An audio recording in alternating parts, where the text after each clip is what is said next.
Guys, इस video में हम आपके साथ डिस्कस करेंगे आईसीटी से रिलेटेड मोस्ट इंपॉर्टेंट पीवाईक्यूज जो एग्जाम में बार बार पूछे जाते हैं। और इससे पहले मैंने कम से कम 5-6 वीडियो इस पे बनाई है जो छोटी छोटी बिल्कुल वीडियो और आपको बहुत ज्यादा मदद करेगी एग्जाम के लिए। और ये हमारी आज की वीडियो, इसमें भी इसी तरीके के कुछ इंपॉर्टेंट क्वेश्चन को डिस्कस करेंगे। उससे पहले अगर आपने टेलीग्राम चैनल को ज्वाइन नहीं किया है तो इसको ज्वाइन कर लें। यहाँ पे डेली बेसिस पे पीवाईक्यूज, एमसीक्यूज वगैरह प्रोवाइड कराते हैं। इस वीडियो की पीडीएफ वगैरह लेना चाहते हैं तो इस टेलीग्राम चैनल पे आपको मिल जाएगी। पहला सवाल देख लेते हैं बिना टाइम वेस्ट किए हुए, जैसा कि हम और भी बाकी वीडियो में ऐसे ही करते हैं। असर्शन और रीजन दिया गया। असर्शन में बात किया कही गई है, उसको पढ़ लेते हैं। Search engine is a hardware device. क्या सर्च इंजन जो होता है हार्डवेयर डिवाइस होता है जिसको आप टच कर सकते हैं? हमने हार्डवेयर डिवाइस, सॉफ्टवेयर डिवाइस को हमने हार्डवेयर डिवाइस को बहुत अच्छे तरीके से डिस्कस किया हुआ, उस वीडियो को जरूर आप देख सकते हैं। मतलब जिसको हार्डवेयर डिवाइस मतलब जिसको आप टच कर सकते हैं, सॉफ्टवेयर जिसको आप टच नहीं कर सकते। तो इसमें सर्च इंजन क्या होता है भाई? कह रहे हैं कि हार्डवेयर डिवाइस है, searches for any website on the internet. मतलब ऑन द इंटरनेट का मतलब on the world wide web, चाहे इंटरनेट कहें चाहे वर्ल्ड वाइड वेब कहें, बात एक ही है। तो काम तो ये करता है वेबसाइट को सर्च करने का, लेकिन ये हार्डवेयर डिवाइस नहीं है, इस वजह से हमारा ये वाला गलत हो जाएगा। ये क्या है तब? ये एक एप्लीकेशन है, ये एक सॉफ्टवेयर होता है सर्च इंजन। रीजन में क्या कहा गया कि Google and Microsoft Bings are two popular search engine. ये बात सही है। गूगल का इस्तेमाल क्या करते हैं? आप गूगल पे जाते हैं, कोई भी इंफॉर्मेशन आपको सर्च करनी है तो इंफॉर्मेशन को लिखते हैं कुछ, फिर उसके बाद वो सर्च करके आपको दे देता है। ये एक सर्च इंजन है। वैसे ही माइक्रोसॉफ्ट बिंग्स भी आपका एक सर्च इंजन है जो पहले चला करता था, जो बहुत ज्यादा फेमस था, अब उतना ज्यादा ये फेमस नहीं है। तो ये इसका पहला गलत और दूसरा सही हो जाएगा, यानी ऑप्शन 4 आपका सही हो जाएगा। नेक्स्ट क्वेश्चन को देख लेते हैं। ये सवाल देखिए, बार बार ऐसे सवाल एग्जाम में पूछे जाते हैं। इससे रिलेटेड मैंने बहुत सारे एक्रोनिम से डिस्कस किए हैं, जो मुझे लगता है तीसरे या चौथे पार्ट में उसको जरूर आप लोग देखेंगे। बार बार लेके आने का मकसद क्या है? टाइम की बर्बादी। हमें टाइम नहीं खराब करना, अपना टाइम नहीं वेस्ट करना, हमें टाइम को अच्छे से यूटिलाइज करना है। तो उसको अगर अब वो वीडियो को आप अच्छे से देखे होंगे तो इसका आंसर बड़े आसानी से आप दे सकते हैं। यह क्या है? आपको एक्रोनिम दिया गया है और यहाँ पे क्या दिया गया है कि यहाँ पे आपको जो है फुल फॉर्म उसका दिया गया हुआ है। कह रहे कि कौन सा इसमें जो इनकरेक्टली मैच कर रहा है, यानी सही मैच नहीं कर रहा है। तो क्या है? एफटीपी क्या है? File transfer protocol. ये बात बिल्कुल सही, ये बात सही है। SMTP क्या होता है? Simple mail. ये टेक्नोलॉजी नहीं होता भाई, ये ट्रांसफर प्रोटोकॉल होता है, ट्रांसफर प्रोटोकॉल। इस वजह से ये हमारा गलत हो जाएगा। आपसे इनकरेक्ट पूछा है तो इनकरेक्ट मतलब ऑप्शन बी आपका सही हो जाएगा। UDP क्या होता है? यूजर डेटाग्राम प्रोटोकॉल होता है, ये बात सही है। और रोम क्या होता है? रीड ओनली मेमोरी, ये भी बात सही है। ऑप्शन बी आपका सही हो जाएगा, क्योंकि यही जो है करेक्टली मैच नहीं कर रहा है। सवाल बड़ा अच्छा है। मैच ऑफ द फॉलोइंग का क्वेश्चन है। लिस्ट 1 और लिस्ट 2 दिया गया है। ये सब अप्रोप्रिएट सॉफ्टवेयर है। ये क्या है? इसका टास्क दिया गया लिस्ट 1 में।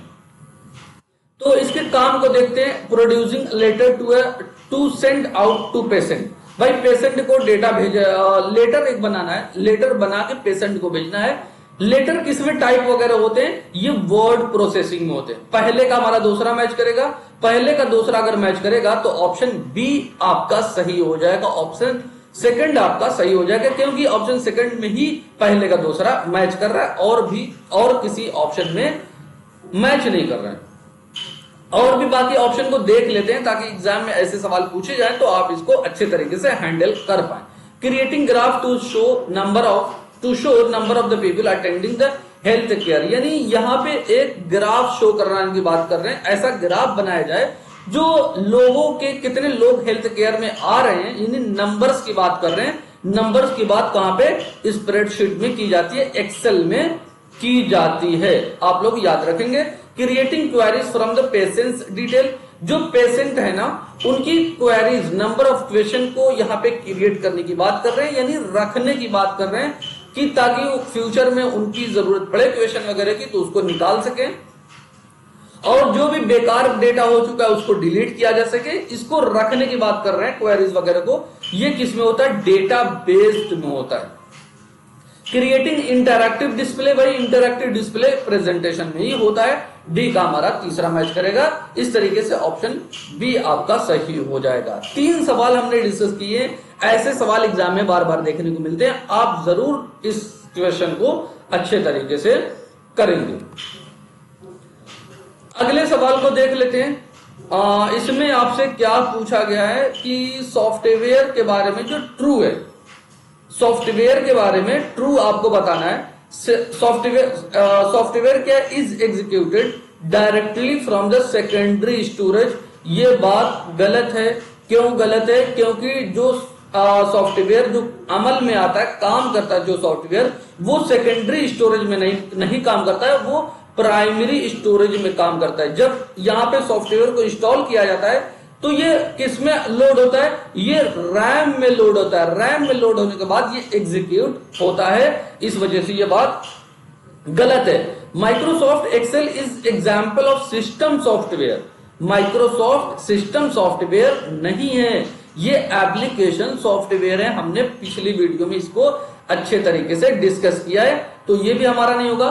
की logger is example of spyware. की लॉगर हमने मल्टीपल तरीके के स्पाईवेयर आपको बताए थे। ये क्या है? की लॉगर एग्जाम्पल है स्पाईवेयर का। ये बात बिल्कुल सही है। की लॉगर क्या होते हैं? आप जब कीबोर्ड पे टाइप वगैरह करते हैं, कीबोर्ड पे पूरी एक्टिविटी को यहाँ पे की लॉगर वगैरह देखते रहते हैं। बेसिकली आपको चोरी चोरी ये सारी चीजें आपको देखते रहते हैं। क्या पासवर्ड आपका क्या है, आपका एटीएम कार्ड का पूरा नंबर क्या है, क्रेडिट कार्ड वगैरह से डेटा वगैरह चुराने का काम यहाँ पे की लॉगर वगैरह करते हैं। एक्सेल जो होता है एक वर्क बुक है। बात सही है। ये क्या कंटेन करता है? मल्टीपल स्प्रेडशीट को। ये भी बात सही है, यानी सी एंड डी आपका सही हो जाएगा। ऑप्शन बी आपका सही हो जाएगा। अगले सवाल को देख लेते हैं। यहां पे देखिए लिस्ट 1 में फाइल एक्सटेंशन दिया गया है, लिस्ट 2 में फाइल टाइप दिया गया है। इसका मतलब क्या है सर? भाई फाइल एक्सटेंशन आपका फिक्स होता है, स्पेशल किसी फाइल टाइप के लिए होता है। फाइल नेम अलग चीज है। फाइल नेम आप खुद अपने एंड में मल्टीपल टाइम यहाँ पे रीनेम कर सकते हैं, अलग अलग नाम दे सकते हैं फाइल नेम का, लेकिन फाइल एक्सटेंशन का नेम नहीं दे सकते आप। ये फिक्स होता है, एक स्पेशल टाइप की फाइल होती है। जिप आपने नाम सुना होगा। जिप क्या है? कॉम्प्रेस्ड फाइल है, यानी कई फाइल को, मल्टीपल फाइल को एक ज्वाइन कर देना, ज्वाइन करके जिप फाइल बना देना। जिप क्या है? एक कॉम्प्रेस्ड फाइल होती है। पहले का हमारा चौथा मैच करेगा। अगर पहले का चौथा मैच करेगा तो ऑप्शन 4 आपका सही हो जाएगा। देख रहे हैं स्टूडेंट किस तरीके से सवाल को किया जा रहा है। ऐसे सवाल एग्जाम में बार बार देखने को मिलते हैं। अगर जिप आपको नहीं भी पता है तो आपको जेपीजी पता होगी। जेपीजी पता होगी, ये इमेज फाइल होती है। पहले का बी का पहला मैच करेगा।